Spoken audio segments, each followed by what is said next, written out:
Well, good morning or good afternoon, wherever you are.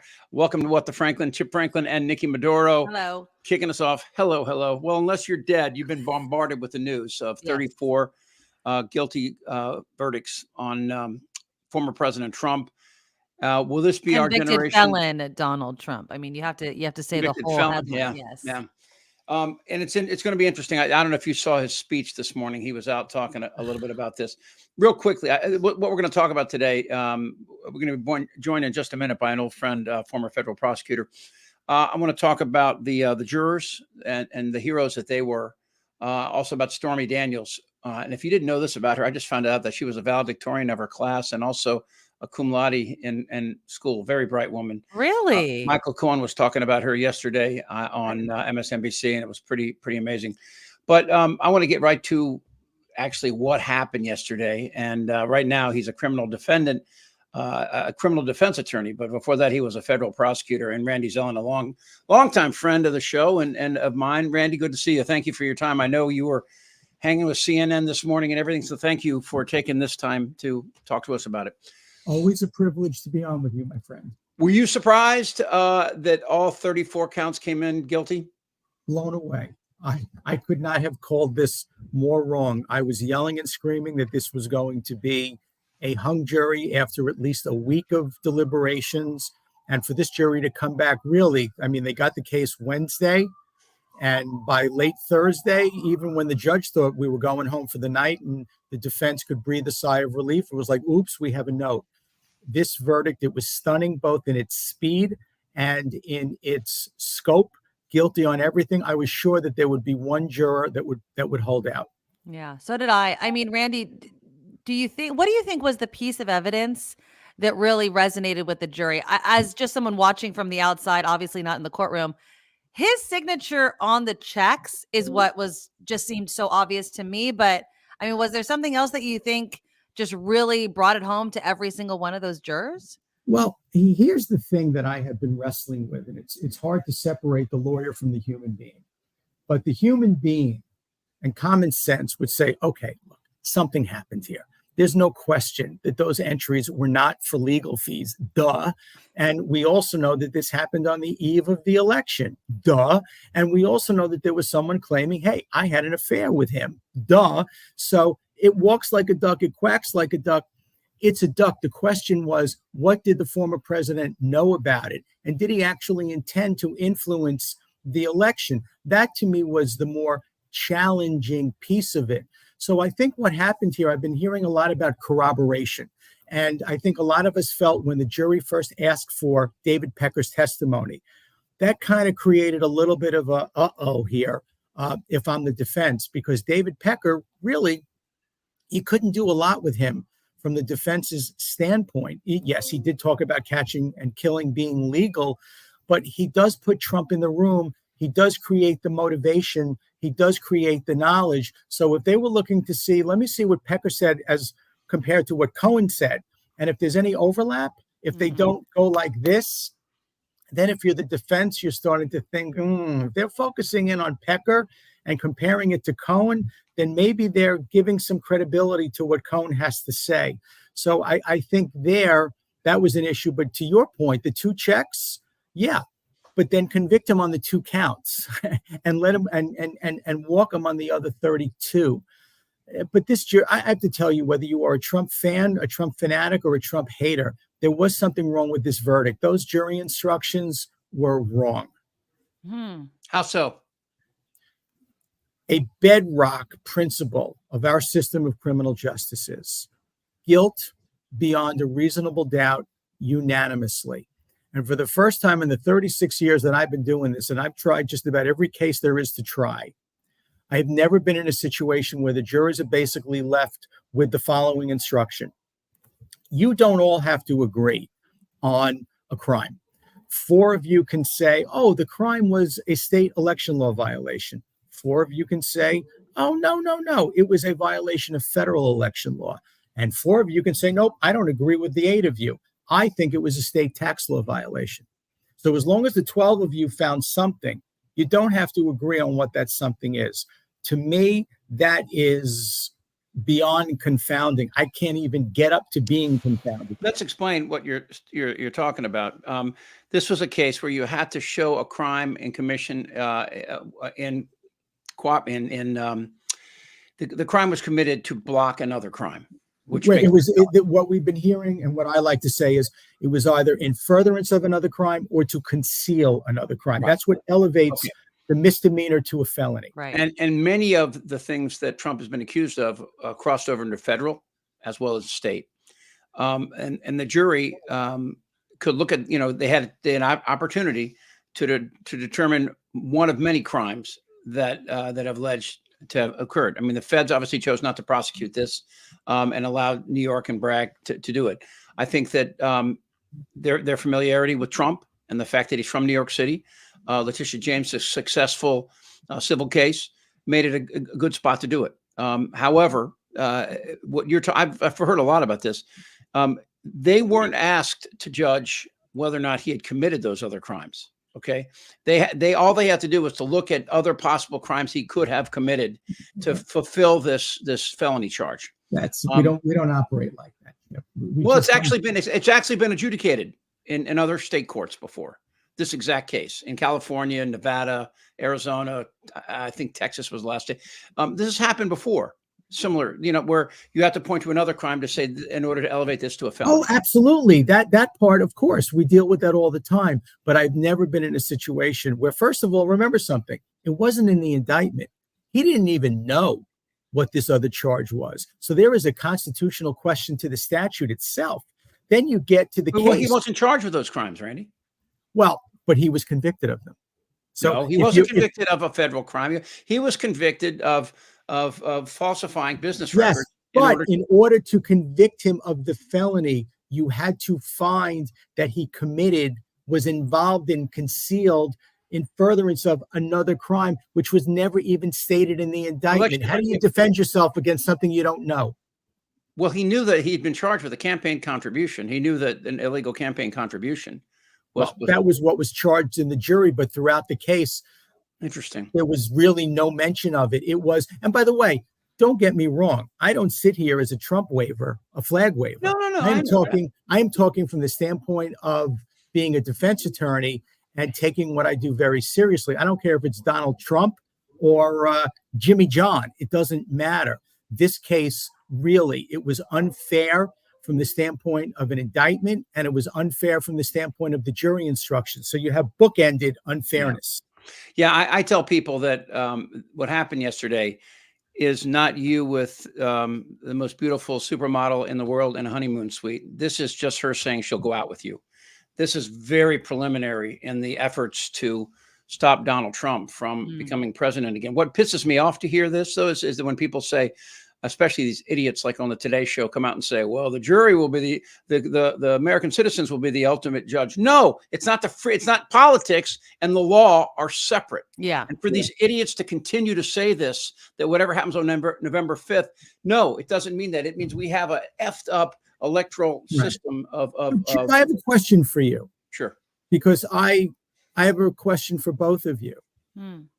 If you took away all of the things that seem to have been unfair, if, let's say, and leave the case in New York, okay, but if you had put a different judge on the case who didn't have a familial connection to the Democrats, if you had allowed Trump to put on his federal election campaign law expert, if you had cabined Stormy Daniels' testimony to basically just, did you have an affair with the guy? Yes. Did you get paid to keep your mouth shut? Yes. Have her on the stand on and off in 10 minutes. If the jury didn't know that Michael Cohen had been convicted of federal election law violations, if the jury didn't know that David Pecker had gotten immunity, and you basically just looked at the case stripped away from what appears to be all of the unfairness, and if the jury was instructed that they had to be unanimous on this other crime, if you convict the man, I can live with that. Instructed them; they have to be unanimous on those. If you convict the man, I can live with that. But my question is, if you had stripped away all of that other stuff, would this jury have come back the way that it did and as quickly as it did? Well, first I of mean, all, you're stripping away everything that made the prosecutor's case strong. I mean, yeah, if you take away everything and make it easy for the defense, absolutely, Randy, absolutely. Randy, but that's not how we're going to do that. This is classic RICO stuff. This, and you know this, that when you do it, when you prosecute gangsters, Mother Teresa's not going to be up there with her right hand in the air. This is how it works. And so the jury, I'm fine with that. I live in the world primarily of defending federal criminal cases where every single case, the government has a cooperator, and the government prepares the jury the same way they prepare the cooperator, which is you're not going to be liked.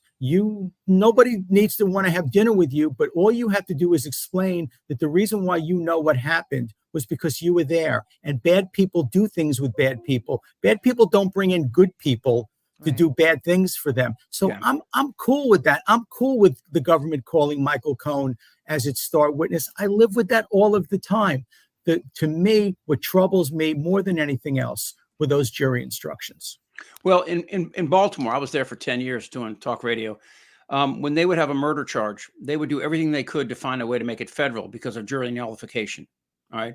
And a lot of people talked about this. In fact, I even heard it. It was in an oral debate before the Supreme Court, whether or not that was constitutional to take cases away from the people when you know that these people's lives are threatened.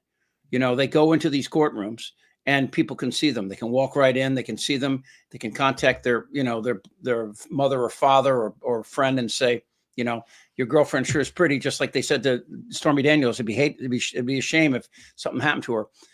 This is what we're dealing with. Okay. And the truth is that you and I both know that all the laws that are written and based on what the framers' intent, you know, as a natural consequence, and just based on John Locke and going back further and further, this is not all written in stone. In the heart of this, of all these cases, becomes human consciousness and what is right and wrong. I mean, we see it all the time, and we know that a jury, when told to ignore something, is supposed to ignore it, right? But they're human beings, right? And what happened yesterday, I don't know what's going to happen on appeal. That's your bailiwick. I can't really answer that. By the way, I do love the fact that you have this take. I do, because I think it's important. I think that people that are sitting around glowing right now, the work is just starting. I mean, again, Donald Trump, I saw some Marco Rubio and Tim Scott and others are calling this, you know, grave injustice, and how that, you know, again, this is another example how the system is rigged. We hear this time and time again. They have totally eroded any confidence that people have in the judicial system. These 12 people, I guess seven men, 5 women, 2 of which said they were conservatives. One watched Fox News, the other went to True Social for information, managed to take this information given to them by the prosecutors and come back with a guilty verdict. Now, again, if what you're saying is accurate and that there is room for appeal on this, we'll find out. Like I said before, I think this actually has in state courts. I don't know if it's ever gone to a federal court. Then there, you know, and you and I both know the Supreme Court could call this case in tomorrow and kick it out. And considering where we are with Alito and Thomas, would you be surprised that if politics didn't enter to the actual judicial system? No more than I would be surprised if you told me that politics entered into the case itself. And I think that's a huge part of the problem, that people are left with a feeling. I walk around Manhattan and people do talk about whether this was politically motivated. And I'm not suggesting that President Biden was behind this. That's ridiculous. President Biden has no influence over Alvin Bragg. In fact, quite frankly, I wouldn't have been surprised if President Biden called up Alvin Bragg and said, "Hey, Alvin, let's not do this. The country doesn't need this. The country is torn apart. I'll beat the guy. I'll beat the guy fair and square." That would be totally inappropriate. He's still going to beat the guy fair and square. I didn't say it was appropriate or inappropriate, but phone calls like that happen all the time. And I think it would have been the correct call. Let me beat him fair and square. And because this is only, look at it. He raised $35 million. Last night. He raises it because he has cult members that don't mind paying into his grift every time. But the difference between this case and every time people say it's a political case, of course it's a political case. The crime had to do with influencing an actual election. You can't separate. It's not like he just was lying on his taxes and it wasn't. I mean, you raise a great point. But my pushback, and again, I'm just playing devil's Of advocate. course. Find me someone, anyone, who will say, wow, had I known that before President Trump, that Trump had an affair with Stormy Daniels, I wouldn't have voted for him. But you're talking about go back to 2016 before he really had more of a latch on people. Which It is could why have changed the election. Why was the case brought 8 years later? Then bring the case immediately. Oh, Well, God. because We were dealing with so much stuff back then, too, no, though. I mean, Come on. but the case wasn't. I mean, the reason why the case wasn't brought, because when he was defeated in 2020, okay, and you know again, and when Cohen went to prison, and I mean, some of the stuff in the case started to really ferment after he left office, and so there wasn't a clear-cut case then, and that's probably one of the reasons why the feds and they had in the states had laid off it.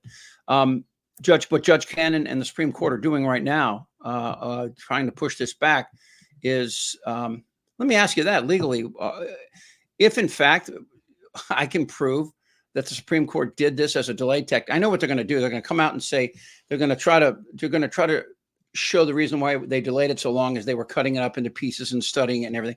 It's bullshit. I mean, you and I both know that there's no Take it out past the election. Yeah, the idea is that. And what Judge Cannon's doing with the document case in Florida. Take it out past the election. Right. But in that obstruction of justice? In a weird way, if that in fact was the motivating factor, you're damn straight it is. Yeah. Wow. So I mean, we have 3 federal judges involved in this right now. I mean, look, the wife of Clarence Thomas was there on January 6th, texting Mark Meadows to stand strong and overturn the results of the American people. And Alito's wife had a flag upside down 3 days after January 6th, yelling at her neighbors that, that this was a rigged election. That's what her neighbors say. They haven't admitted to saying that. How concerned are you that what we have here is in danger? Very, but at the same time, I am hopeful that at some point in our country, Trump will be gone, Biden will be gone, Clinton will be gone. We will have a new crop, hopefully, of adults where somebody will actually like want Tim the Scott, job. Marco Rubio, or Josh Hawley.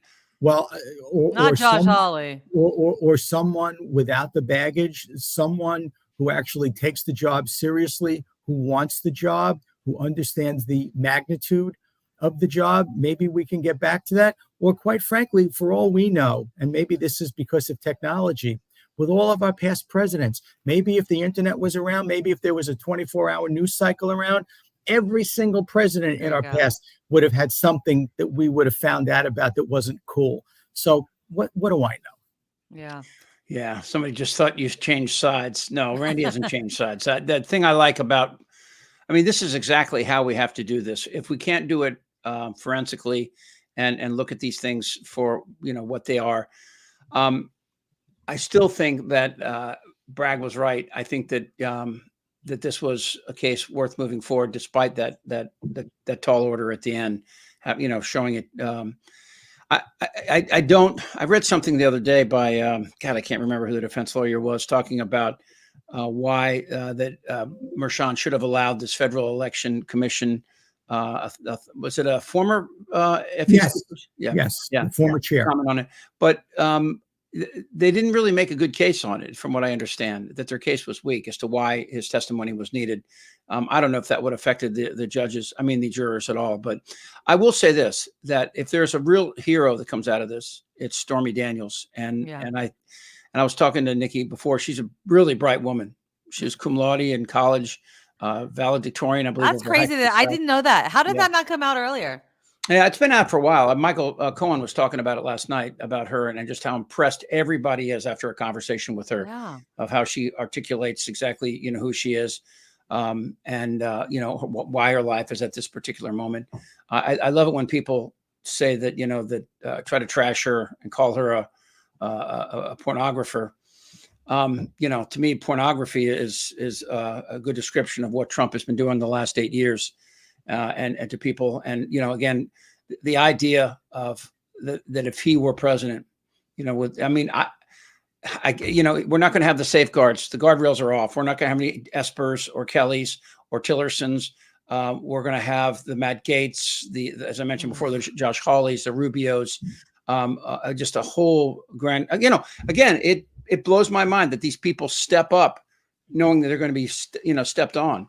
I just don't understand it. Can you name anybody in his inner circle that he's not related to, that he hasn't screwed over? I mean, I just don't, I don't get it. I really wonder. There's a great book, but it was written before, right after the 2016 election by Michael Lewis, the guy that wrote The Big Short, and it's called The Fifth Risk. And it talks about when you put somebody in power that doesn't know how to run the machine, that is the government, the danger that poses. Yep. And, we had, I remember we had Rick Perry as the Secretary of Energy and from the Texas. He didn't even know that in his state there were used plutonium rods in the Panhandle. He had no idea, and he was the governor of his own state. So, I mean, obviously, ignorance can be just as dangerous as malevolence. And I really worry that the combination of these two can set off a series of events that we can't pull back from. That's my biggest worry, Hey, Randy, you rock, man. Thank you so much for being Thanks, here. Randy. You look very lawyerly, and I mean that in the nicest way. Thank you. And let's do it again soon, okay? Thanks. Absolutely. Thanks, Randy. Again, that is former federal prosecutor, criminal defense attorney, Randy Zellen. I've been talking to Randy for 15 years. Yeah. Great guy. Yeah, great man. That, of course, is Nikki Medoro and the Nikki Medoro Show, which you can find on YouTube. And her and I worked together 4 or 5 years. Yeah, at least, together on the show. Yeah, but yeah. Yesterday was a day, I wish we were back together at the old station in San Francisco because the best, Well, we were together on the night that Trump won in 2016, doing our show. We had a 3 to 6 show, and we stayed afterwards just to torture ourselves. So it's obvious to most people with a degree and any kind of insight that Trump is dangerous on a bunch of levels. But to me, it seems like he is hurtling towards a new level of a decline in mental acuity. And I there are signs, there are definable and very clear signs that can be seen by people with a knowledge in this. And one of those people is the host of Really Americans Shrinking Trump. He is a psychotherapist and nice enough to join us here. John Gartner, his show, you can download it. Had a great one yesterday, and we're going to have a special one tomorrow that on this as well. John, were you surprised, and what were you thinking about Trump's brain in the hour after he was found guilty on 34 counts? Well, first, let me wish each of you a happy conviction day. Thank you. And to you. Thank you. I wasn't sure what the protocol was. Should I bring a card, a bottle of wine, flowers? A lot of people were drinking and celebrating last night, John. Okay. So. You know what I say? I say you bring a baseball bat, just like in the Untouchables, because this is not over. This is not over. It's not. Actually, it's not over. And so my reactions, I was going to say, I think there's some good news and bad news. Okay. The good news, I think, actually is political, which is there's now a dozen polls that show there's a portion of the electorate, 2 to 8%, that have said that his being convicted would be determinative of their vote. Now, that doesn't sound like a lot, 2 to 8%, but we know when we can win the presidency by 150,000 votes in Pennsylvania, that's actually a huge amount. So, this may be the thing that finally counters what I call the Lester Holt effect. I don't know if you remember when Lester Holt was interviewing Trump, and he said, "So did you fire Comey because of Russia?" And he goes, "Of course I fired Comey because of Russia."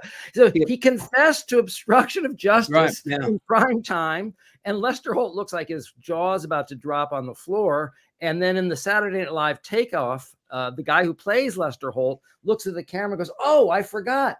Nothing matters anymore." Exactly. Right? And so we kept hitting these new bottoms. Oh, he's been adjudicated a sexual predator. Oh, that doesn't matter either. I guess we'll throw that one out. Everyone flipped out when Clinton had an affair.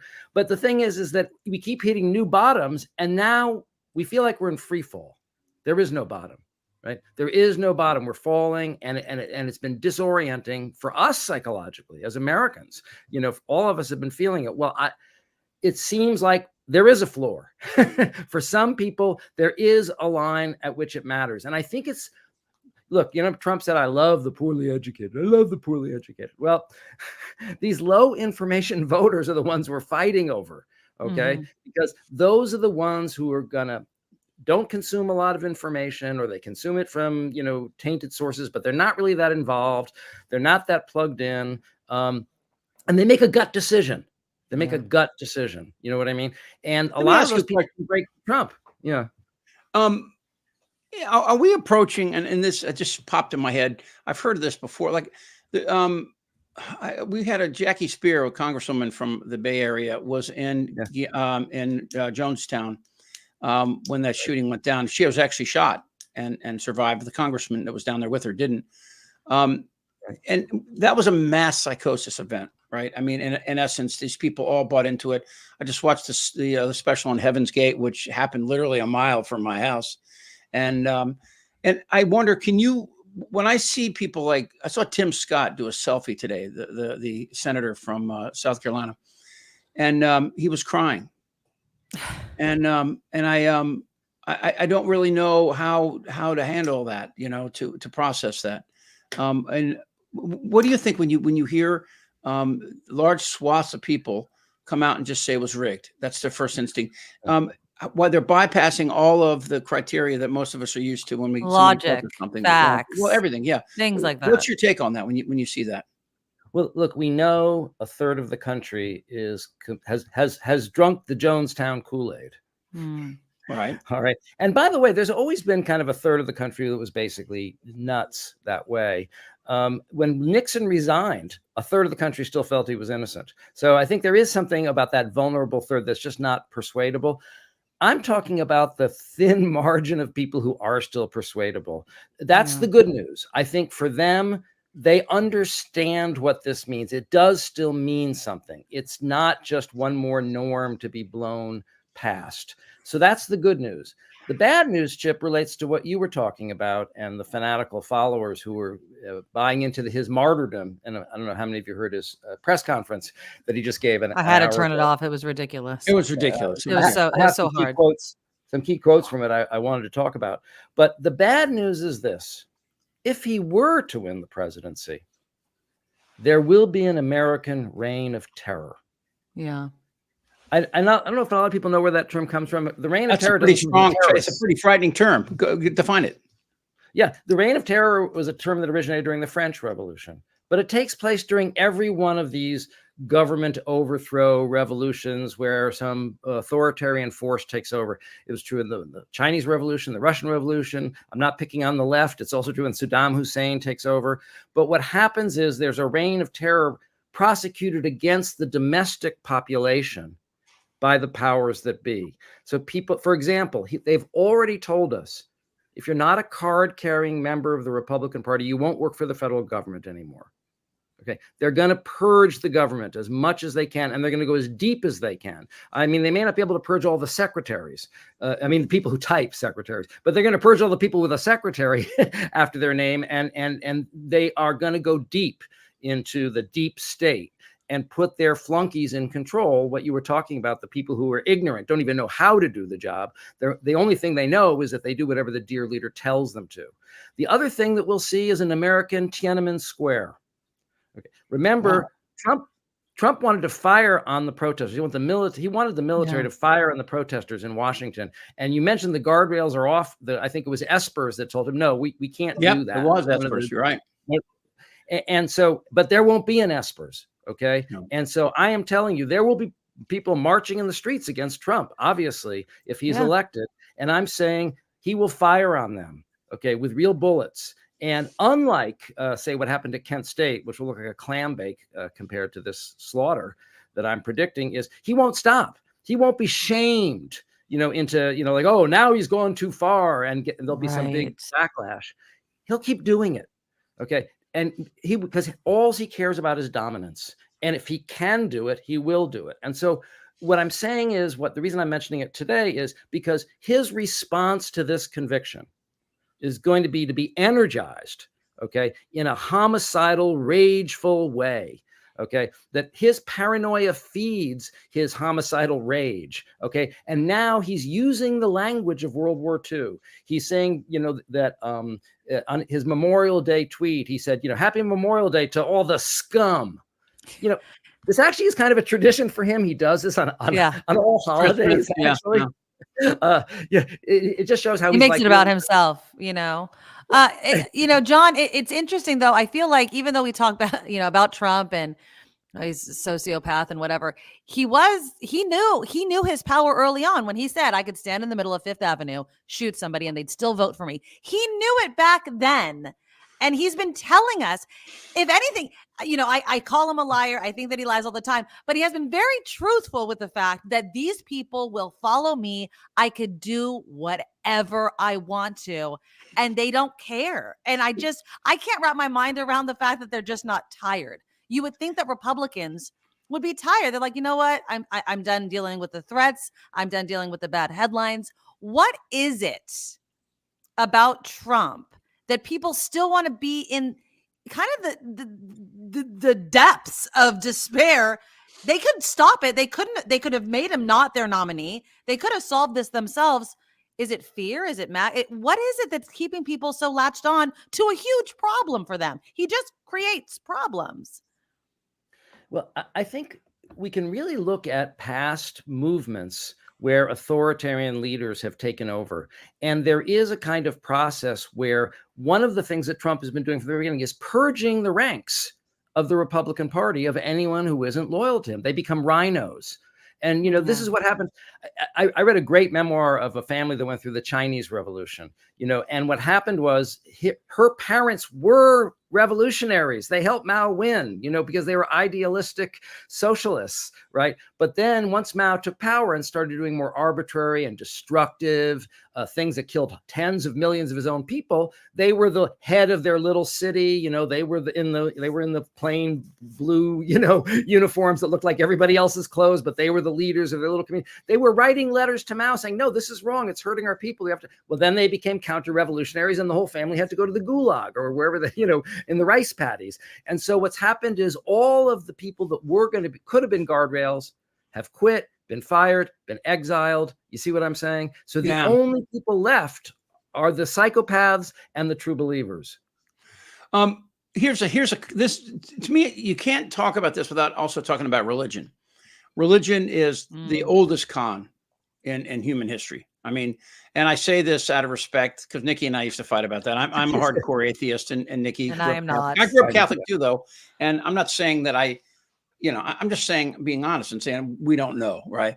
But when Trump says something like this, you don't like our religion, then we don't want you in our country. That's really frightening because that's Christian nationalism we're about to get into right here, and I think about this, and as we move forward, I really worry because you'll hear more and more God brought up in the defense of Donald Trump. You hear his people saying that God sent them to them. And of course, then I go down the list of things that he's done. I'm Jewish. I get nervous when people start talking about if you're not the right religion, we're going to kill you.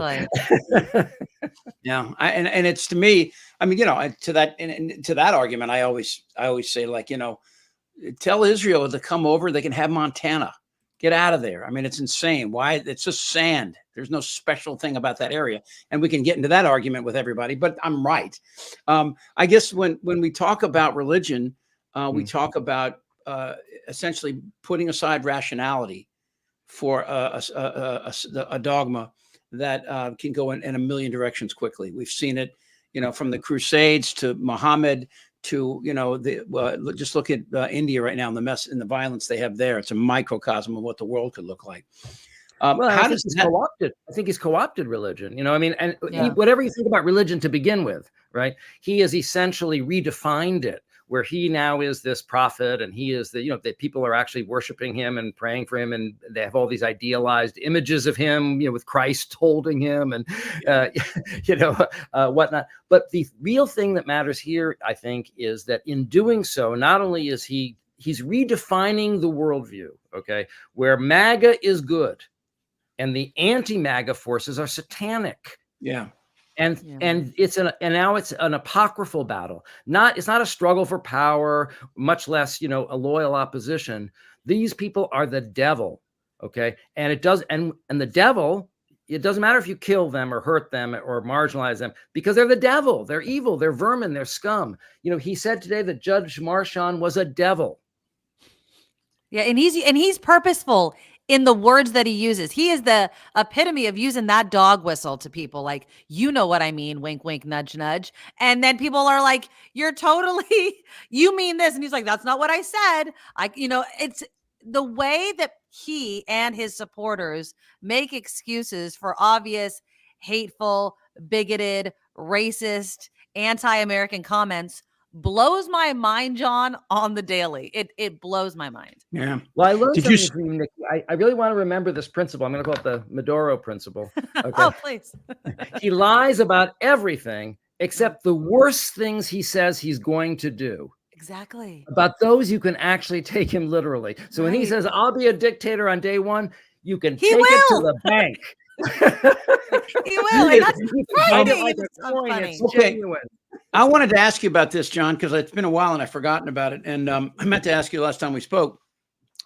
I interviewed Adam Kinzinger with Frank Figliuzzi recently, and Adam had a great point. He goes, "Let's quit saying that he's a threat to the world, and let's quit saying he's a threat to democracy. Let's call him for what he is. He's a coward." That's what gets to his people. His people can handle the fact that we have enemies and that we have to get together and we have to fight them. Although I laugh to see these cholesterol-ridden hillbillies coming out in some sort of civil war. They would last 15 minutes, maybe. My real thought is that this is a psychological ploy now. We have to attack MAGA psychologically, and we have to do it in a way by continuing to show how Trump is a coward. Did you hear he's going to have his Secretary of Defense? He's already announced it.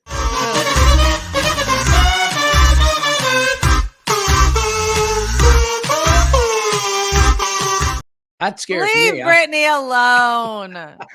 Poor Brittany. John didn't even know who it was, did you? That's Britney Spears, John. That's Britney Spears. Is this Marjorie Taylor Greene? I mean, Oh God, Lord help By us. the way, they're actually, who said this? That Marjorie Taylor Greene would make a great judge. Oh God, Lord, no. I want to show you Yeah. something real quick, John. This This is is a great Tim expositor. Scotts, selfie video talking about in the aftermath of this when he starts to cry. Okay, and again, this bothers me because I can't tell if this guy's for real or if this is just all these guys trying to get inside the circle. We know Marco Rubio is a fraud, right? But this guy, I'm not sure. Watch just a little bit of this, please. This actually erodes the confidence that Americans have in the justice system. Unbelievable. Unfreaking believable. But good news is coming. D.A. Bragg, hear me clearly.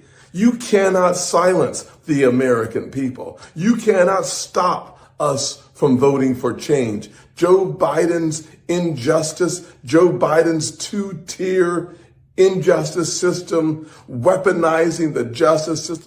It's the same please. old crap.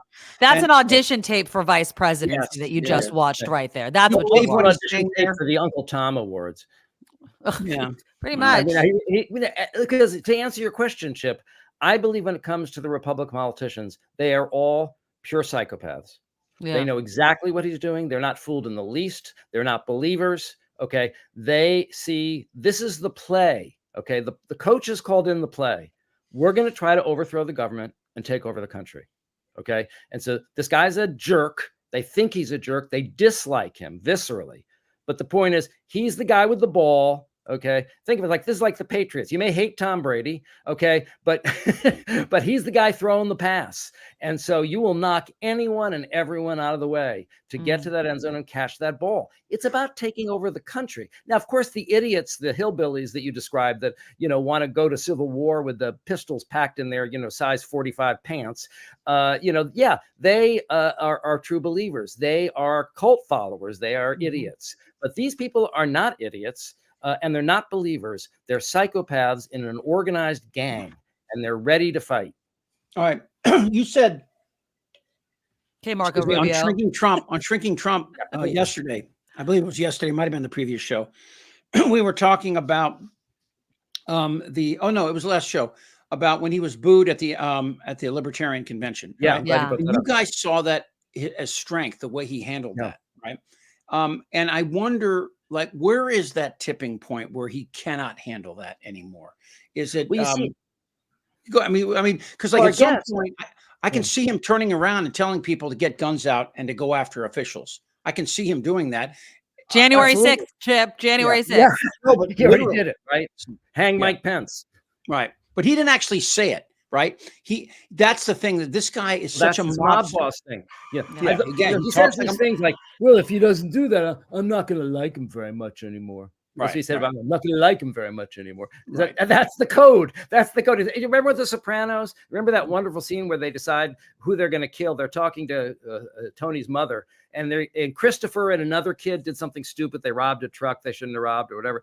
And so they're thinking about whether are they going to kill them, because out of retaliation. And the mother goes, well, Tony kind of likes Christopher almost like a son. The other guy, Yeah. Yeah.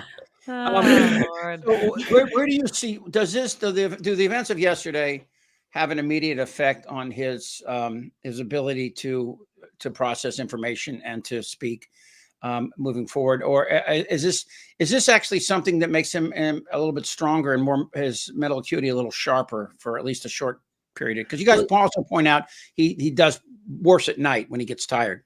Is this going to stress him out? It definitely is, and it definitely will hasten his decline. But I think Justin Frank made a great point on our show. He's a Trump biographer. He wrote Trump on the Couch. And his point is that Trump is energized by battle. He's energized by hate. You see what I mean? So in a weird way, yes, it will degrade him politically. It may even degrade him cognitively. But in some level, this focuses his mind. You see what I mean? Because he lives for this. You know what I mean? Yeah, but I like my presidents, John, that aren't convicted of felonies. And I feel like Trump's words are going to come back. Like, he lost. He can try to spin it. Oh, I'm so glad that I could kind of take one for the team sort of thing. But he lost. And I would say that the one thing that Trump hates more than anything, obviously, is to lose. And forever, he will be a convicted felon. I mean, I know he has, and that will make him more dangerous as a wounded animal. That's they're not mutually exclusive. What you're saying is right, but I'm saying you have to look at the unintended negative consequences, which is that now he's got all the guns out because now he wants to kill everybody. Yeah. Some people may get killed. Some people may get hurt because he may put it out on Twitter in a way that will encourage some of those dumb hillbillies to pick up a gun. I do believe, after the atomic pizza, the Pizzagate thing, where the kid showed up and he would have killed somebody, except that he found out they didn't have a basement. That's how he realized it was not true. Just one small little real fact. Yeah, exactly. Yeah. I guess, one of the ththings, I think one of the reasons why Shrinking Trump is so successful is people are all sitting around wondering, what's wrong with this guy? Well, no, but how? No, it's not him. It's the 70 million people that will vote for him, And I did see Karl Rove yesterday say that, actually before the conviction, and that he really thinks it will cost him Wisconsin, Michigan, and Pennsylvania because it's such tight races there. Exactly, that's what I was saying. Yeah. And the fact that they're tight races blows my mind too. I mean, Yeah.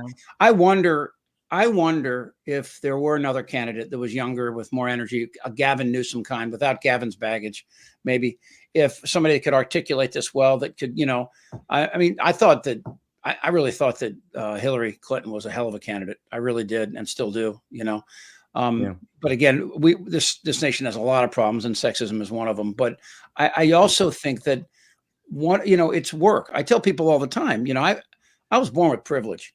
I've always been able to talk. I got blonde hair. Well, I used to have blonde hair, blue eyes. I could walk into a room. I still can. I can walk into any room and pretty much be accepted, with possible exception of maybe. That's you, Chip. That's you. Yeah. No, but I mean, it's a lot of white people. A lot of white people have this. You probably have that as well. You know what you can do and what you're capable. No, people don't mention. They hate me right away. Well, it's funny, it's like, I mean, I grew up with a kid named Josh Abramowitz, and he used to get a lot of this anti-Semitism growing up. We talk about it as kids, and when I was a kid, I'd stand on the corner for our bus, and they would call us cat lickers because I was Catholic, right? But nobody bothered us. Nobody came and burned our place of worship. Nobody you know, cops didn't come and shoot me just because I didn't raise my hands quick enough. Yeah. We live in a world that these guys, I think their first order will be to erase this self-doubt, to bring this America First bullshit back, where we're all, you know, we all just stand up to anybody that protests us. You were right. Espers did have to talk Trump out of wanting to shoot these people in the legs, these protesters outside Lafayette Square. But the one thing, do you remember the one thing that bothered him the most is when the story got out that he went down in the bunker like a coward. I go back to what Kinzinger says. I think his weak spot is when we call him weak. We call him a coward, not a despot, not a dictator, you know, not you know, hail Trump, but we treat him like a coward, or in other words, we don't treat him with any real respect. If I were Biden and I was going to do that's what I would do from the very beginning. I would try to humiliate him in front of Americans in these debates. Well, that's one of the reasons we want to expose his cognitive decline. I mean, it's not like we have a show about every person who's dementing and following their cognitive decline in real time. That's not a normal thing to do, but it's information that America needs to have. And one of the things that information allows you to see is that he's weak. Yeah. Right. This is like the Wizard of Oz. Everyone's looking at the big American Hitler on the screen. And what I'd like to have on my tombstone is he was Toto, the little dog who pulled back the curtain. Woof, woof. You know, don't look at the fat man. Don't look at the man on the screen. Look at the demented man behind the curtain. And then that breaks the spell when you realize that he really is cognitively weak in a way that can't be spun and can't be compensated for. Well, the thing I'll draw from this, this whole trial will be the unlikely heroes, and I look at Stormy Daniels as one, an amazingly bright woman who stood up to you know, strong forces, spoke the truth, and is, you know, again, she knows her life's in danger. She's already been threatened dozens of times. Were some real threats where people came up to her on the street too, as did the 12 jurors. Their names are going to be out there, and they're going to have to deal with that coming soon. Like Ruby Freeman and her. I will not live in a country like that, and I think that if anything that will draw Americans' attention, it will be attacks on people who don't have access to power and who are just trying to do the right thing. I still think that's in our minds, you know. Before you go, I want to play again this last 10-second statement from Liz Cheney. I say this to my Republican colleagues who are defending the indefensible. There will come a day when Donald Trump is gone, but your dishonor will remain. Yeah, and that's something to consider. Exactly. All right. So Shrinking Trump, you can find it Really American on YouTube. It's right there at the top. Check out yesterday's. It was great as usual. These are really interesting guests you have on, and you and Harry are really entertaining and frightening at the same time. So great stuff. All right. Thank you, my friend. I see you again. John Gardner, Shrinking Trump. He is a psychotherapist and just really, really bright man. So, you know, it's interesting. You know, did you see where Manchin left the Democratic Party today? Oh, I did not. I did not hear that. He's going to be an independent, it's what he was. So he was a Republican. Right. He and Sinema screwed up our chances to do some real work. I think if Biden wins and the Democrats take the House and the Senate, the first thing I would try to do is get rid of the filibuster, which will be difficult. But because no side wants to get rid of the filibuster. Well, no side out of power wants to, right? You know, every side in power wants to. But we have to expand the Supreme Court. Or rotate the Supreme Court, which I think term limits need to come back. I don't necessarily need constitutional. We're not going to get a constitutional amendment. So I think that we need. I don't know. Well, I mean, to expand the Supreme Court. No, you don't need to. That's a Congress can pass a law and do it. You can expand the Supreme Court, and I would make it bipartisan. I just want to get rid of right now what we have is the cancer that's in there now. And I'm not even talking about Barrett, Gorsuch, or Kavanaugh. I'm talking about Alito and Thomas. Well, they've been there for a very, very long time, and so many people would put the argument, why get rid of them? And actually, the Constitution just says that these are federal judges for life. It doesn't guarantee you a spot on the Supreme Court. It just says you have a federal judgeship for life. Yeah, you could go down to one of the lower courts. I have a friend of mine. How long would you want a Supreme Court justice to serve? So that they're not beholden to the whims, you know what I mean? That there is some stability. I want 17 judges is what I'd like. No, I'm serious. You double. Why 17? Well, because basically, look, I want more people determining the fate of our nation than you get on a pickup basketball game, right? How about 12? Just like every other Well, jury? it's got to be an odd number. Okay, 13. Right? Baker's doesn't. But I think that 17 or 19 is then you have a lot of different opinions and views, and that obviously the more people you have, the less pressure it is on particular people to be part of a group. Obviously right now Roberts is trying to figure out what to do, and the fact that he wouldn't talk about recusal for Alito and Thomas, he doesn't have the vote. Anyway. Well, no, and just to briefly state that, Alito, a conservative-leaning justice, should also understand the appearance of bias given what his wife and Clarence Thomas's wife has done, and if he really cared about how the country feels about the high court, which does not really have a check on it, then he would recuse himself. He'd say, you know what, I'm going to do it this time and then next time his wife, that he's going to, of course, throw to the wolves, does something he doesn't like, he'll use his 2 damn hands to take down the flag that is causing so much problem for him.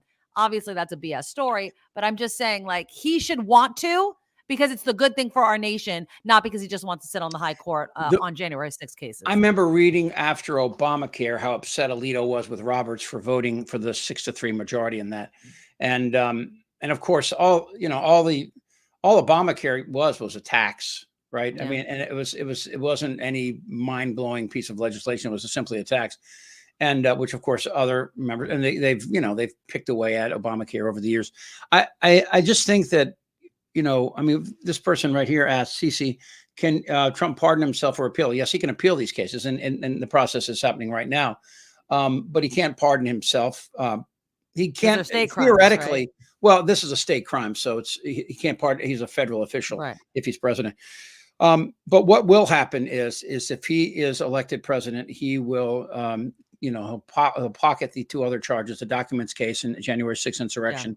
They'll never see the light of day. Unless he loses. Well, no, if he loses, then it's all, It's all bets are off, baby. Well, yeah. And I guarantee you it'll be just like it was in 74 when Gerald Ford pardoned Nixon, that they'll say, we don't want to put him in jail. I guarantee you, if he's defeated, probably, and he could run again at 83. I mean, God, Lord, stop. Don't even put it out there. Don't even put it out there. Well, look, I want him to just go away. Trump is the tumor. The cancer is the 70 million people that are willing to push aside everything that this nation has come to define itself. The tumor is the echo chamber. The tumor is channels like Fox News, Newsmax, OAN. The tumor is social media. No, they're the things that cause the cancer to grow. But the outgrowth, the seeing the cancer is a tumor, and we're seeing it in him. You can remove him, but the cancer's still in the body and the body public. And I don't mean to be. I am, let's just wrap up the show on a down note, Chip. Let's just do that. Let's just depress the crap out of everybody. Work. People got to work hard. We all got to work hard, but you got to vote blue. I mean, it's not that freaking hard. Your other option is a convicted felon, liar, adulterer. I don't understand why it is so hard. I really don't. My wife's the same way. It blows my mind. I'm sorry. I'm just Wendy says, no, Wendy's the same way.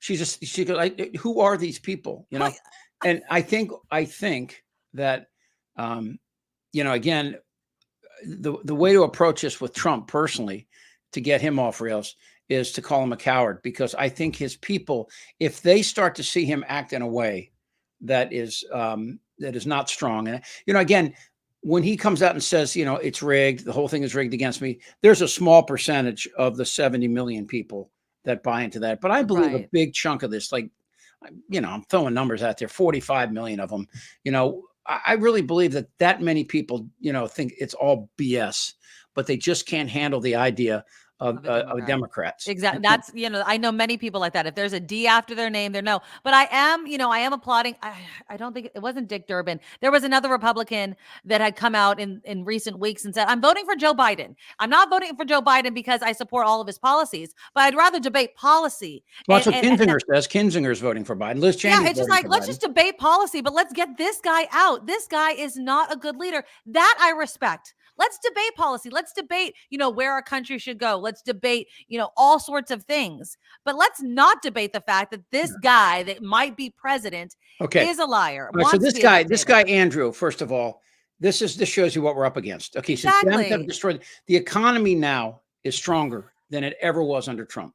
I mean, okay. Now I don't know read what The Economist, Andrew. Read The Economist. What I don't know what metrics you're reading, Andrew, but if you're talking about GDP, gross domestic product, okay, which is the prime indicator of how we're doing, Biden's had as high as 4.7% growth.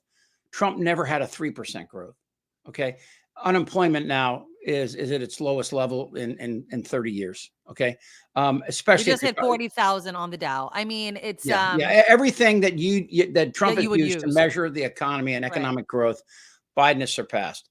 And the inflation numbers, I mean, corporate greed is a thing, Andrew. Biden can't control the fact that people will pay higher prices, and companies are like, well, shoot, if we can hide behind Biden and blame him, people will blame Biden and not us. Corporate greeders, right, that are just going to keep their prices high because they want to. Look at CEO profits, look at corporate profits, and then come and blame Biden. It's greed that your prices are so high. If you don't like it, don't buy it. People still buy Taylor Swift tickets. That's my girl right there. That is. Gets me so angry. What time's your show start? What 10, it's in about 4 minutes. So we're going to be talking about PG&E, another freaking corporate greed company in California that's just, it gets my blood boiling. The conversation will be electric, I guarantee. Exactly. You. Oh, but I'm bummed. Sorry. Anyway, we are. Look at everybody. Thank you so much. You can go to Really American. Nikki is going to start publishing more of her 8-minute commentaries as well as I and others there. Shrinking Trump is there. I mentioned before. Thanks again to Randy Zillen. You can find me at chipfranklin.com, and you can find Nikki on YouTube every day with her show with Kim and others. So always wonderful. Thank you so much, kiddo. We'll see you soon. Okay. Okay. Right. Bye. The one and only Nikki Medoro, who is again missed, I know, greatly by many of you out there, and it's one of those kind of things that coming together with other people who you share ideas and passions and ideologies. That's what's kind of great about this, and what I really love about I've done talk radio for 30 years, but this is a little different, and I like it. One, because we can look at each other and all, and I appreciate that. But one, also I can show you, and we can play speeches and talk about it. All right. So this is every Friday at 9:00 Pacific, 12 noon Eastern. And next week, I just almost got off the phone. I'm gonna have Eric Swalwell will be on with me next week, and hopefully I'll get Adam Kinzinger again. I want to get him on this show too. All right. And thanks for John Gartner again, Shrinking Trump. I am Chip Franklin. We guys will see you soon. Till then.